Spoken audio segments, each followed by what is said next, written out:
네, 안녕하세요. 이번에 다룰 주제는 마사지와 신경계가 어떤 연관성이 있는지에 대한 건데요. 우리가 마사지를 할 때에 가장 먼저 떠오르는 이미지가 있을 거예요. 네, 그것은 바로 터치, 신체 접촉인데요.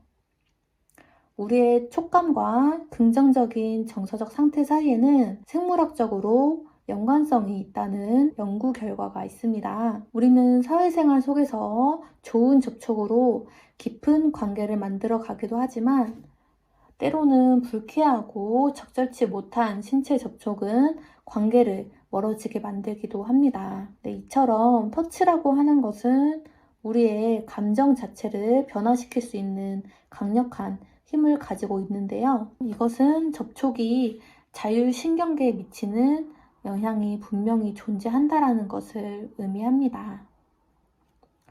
그래서 이러한 점을 염두하여 마사지를 접근하는 방식에 관한 이야기를 해보고자 합니다.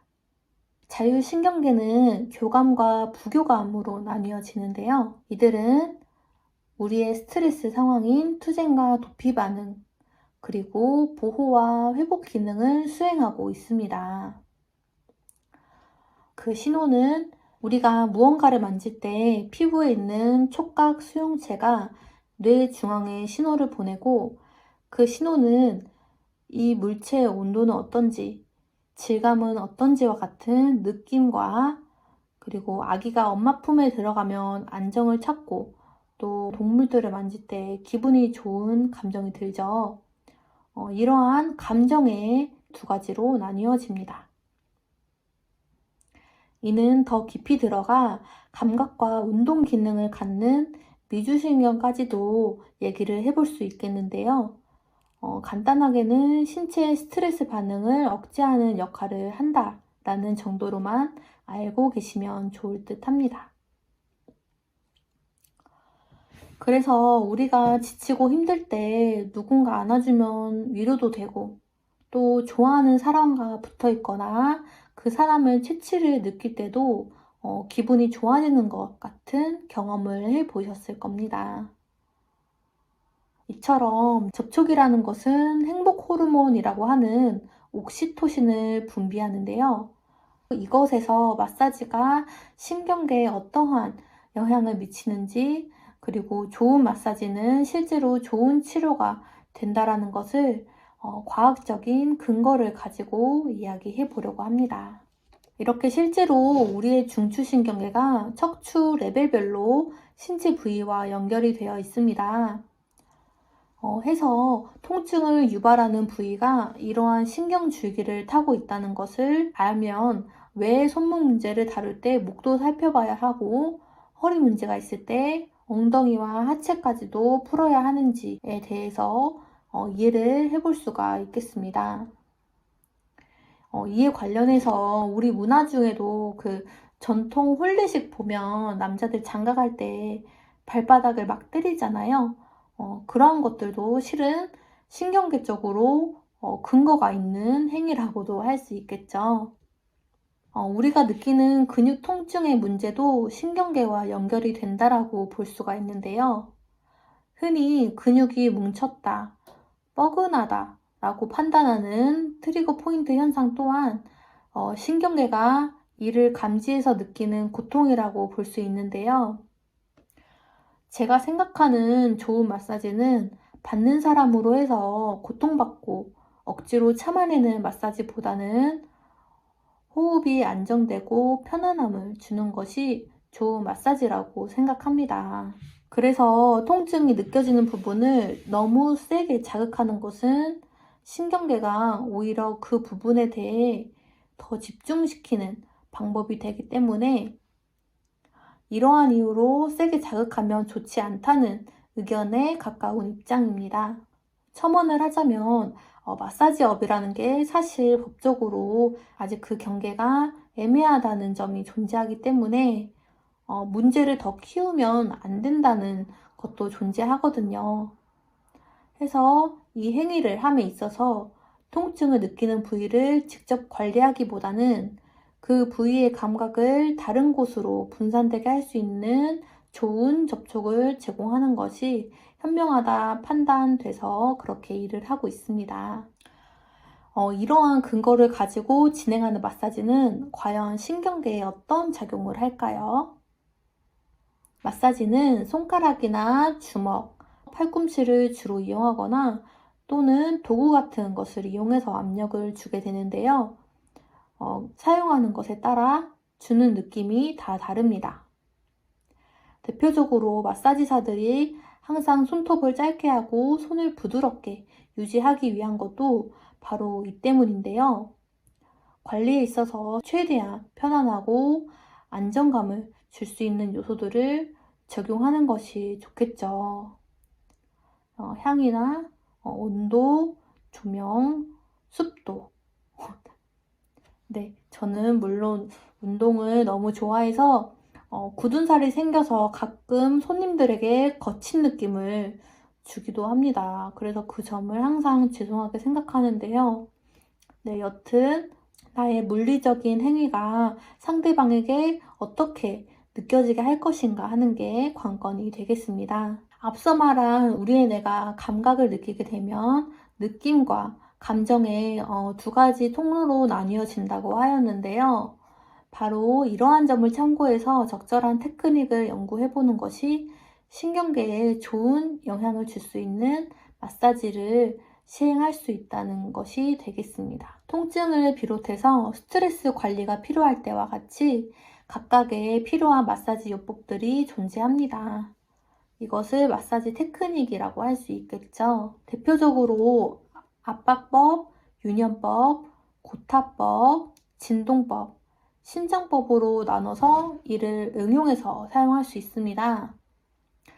스타일이 다 다르겠지만 이 테크닉들을 적용할 때 공통적인 것은 받는 사람에게 편안함을 주어야 통증과 스트레스에 대해서 긍정적인 결과를 낼 수 있기 때문에 그러한 방향으로 마사지 스타일을 만들어내는 것이 과제가 되겠습니다. 우선 수기 마사지는 손가락, 손바닥, 주먹, 팔꿈치를 주로 이용해서 이것을 압박법, 유연법, 고타법, 진동법, 신장법에 대입을 해서 적절한 몸의 성과 방향에 따라 시행하게 됩니다.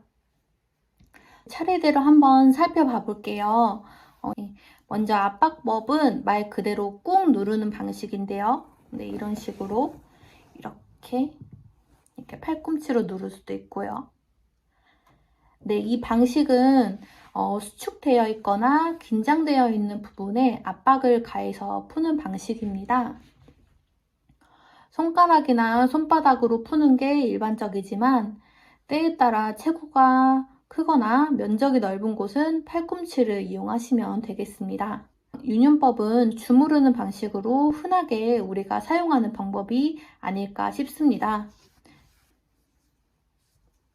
이렇게 하는 방식이고요. 근육의 피부를 주무르되 너무 세면 꼬집는 느낌이 들겠죠. 그러다 보면 긴장도도 올라가고 기분이 좋지 않게 되겠습니다. 그래서 적절한 힘과 템포를 가지고 진행을 하는 것이 중요한 방식이 되겠습니다. 이렇게 막 빨리 하는 것보다는 천천히 해주는 게 좋겠죠. 고타법은 두들겨서 자극하는 방식으로 손바닥과 손날, 주먹을 이용할 수 있겠습니다. 이렇게 있으면은 이렇게 등 같은데 이렇게 두드리고 주먹, 이렇게 손날 이런 식으로 개인적으로 이에 대해서 제가 강렬하게 기억 남은 장면이 있는데요. 어릴 때 목욕탕을 갔는데 그 세신 이모님이 그렇게 등짝을 막 두들기더라고요. 근데 아프지는 않았는데 피가 온몸으로 약간 퍼지는 느낌이 들었거든요. 근데 이게 엄마한테 등짝 스매싱 맞는 거랑은 또 다른 느낌이더라고요. 엄마가 때리면 좀 아프잖아요? 이에 관한 것도 지금 와서 생각해보니 엄마는 저한테 악감정을 실어서 때리니까 안 아팠던 거고 그 세신해 주시던 이모님은 저에게 좋은 서비스를 제공해 주려고 때리는 거라 달랐다고 생각이 듭니다. 이것도 과학이었네요. 네, 진동법은 마사지를 하고자 하는 부위를 잡고 가볍게 흔들어 주면서 진동을 주는 방식입니다. 이것은 막 그냥 이런 식으로 진동을 하는 게 아니고, 예를 들어서 팔이 있다. 그 팔 전체를 감싸서 이런 식으로 감싸서 이렇게 하는 방식인데요. 요즘에는 마사지 건이나 마사지 체어 같은 기계들이 정말 잘 나왔죠. 얘네들이 대부분 작동하는 방식이 진동법입니다. 하지만 진동법의 비중이 너무 올라가면 사실 기분은 그렇게 좋지 않거든요. 그래서 잠깐만 쓰는 게 좋다고 생각합니다. 신장법은 견인법하고도 같이 생각을 해볼 수가 있는데요. 이완을 하는 방식입니다. 늘리고자 하는 범위의 끝을 잡고 최대한으로 늘리는 방식입니다. 주로 등을 이용해서 할 수 있는데, 이런 식으로 스트레치를 쭉 해주는 거예요. 이게 일직선보다는 사실 대각선, 교차로 했을 때 더 효과가 크고요. 몸의 이완 효과를 얻기에 좋은 방법이 되겠습니다. 누워있을 때 목을 당기는 견인법이라고 해서 이렇게 목과 이렇게 팔도 당길 수가 있고요. 네, 이런 게 모두 이완 효과를 얻기 위한 방법이라고 생각하시면 되겠습니다. 실제로 제가 가장 많이 사용하는 기술을 중심으로 마사지 방법을 간단하게 소개를 해 보았습니다. 이 기술을 이용할 때 신체 부위에 따라서 진행해야 하는 마사지의 경로가 존재하는데요. 인체 해부학적인 근육의 결과 배치에 따라 진행을 해야 하고요. 림프절 방향을 따라 원활한 순환을 돕도록 해야 하기 때문인데요. 해당 내용에 대해서는 따로 주제를 정해서 이야기해 보도록 하겠습니다. 네, 이상으로 촉감이 신경계에 작용하는 방식을 통하여 이게 마사지와 어떤 상호작용을 하는지 알아보았고요. 또 대표적으로 제가 사용하는 5가지 마사지 기술을 통하여서 이것을 어떻게 활용하여 기분이 좋아지는 마사지를 만들어낼지에 대해서 얘기해 보았는데요. 마사지에 있어서 상대방이 편안함을 느끼게 하는 것이 실질적으로 신경계에 좋은 영향을 끼쳐서 통증과 스트레스를 줄여주겠고, 더 나아가 근골격계에 접근하는 방식이 아닌 신경계까지도 들어갈 때 근본적인 원인을 해결해 줄 수 있는 솔루션을 제시해 줄 수도 있겠죠. 마치려고 했는데 한 가지만 더 얘기해요. 개인적으로 신경계가 결국엔 우리의 몸과 마음에 최종적으로 결과를 만들어내는 만큼 저는 요즘 핫하기도 한 뇌과학에 정말 관심이 많은데요. 이런 말이 있었어요. 내가 이렇게 생겨먹은 건 뇌가 이렇게 생겨먹었기 때문이다. 그래서 뇌를 가까이 할수록 해결할 수 있는 문제들도 정말 많이 있고요. 이 분야가 적용할 수 있는 범위가 정말 무궁무진합니다. 해서 제가 현재까지 공부하며 알게 된 내용들과 궁금사항들을 앞으로 공부해 가는 것도 유익할 것 같습니다. 네, 이상으로 정말 영상을 마쳐보겠습니다. 감사합니다.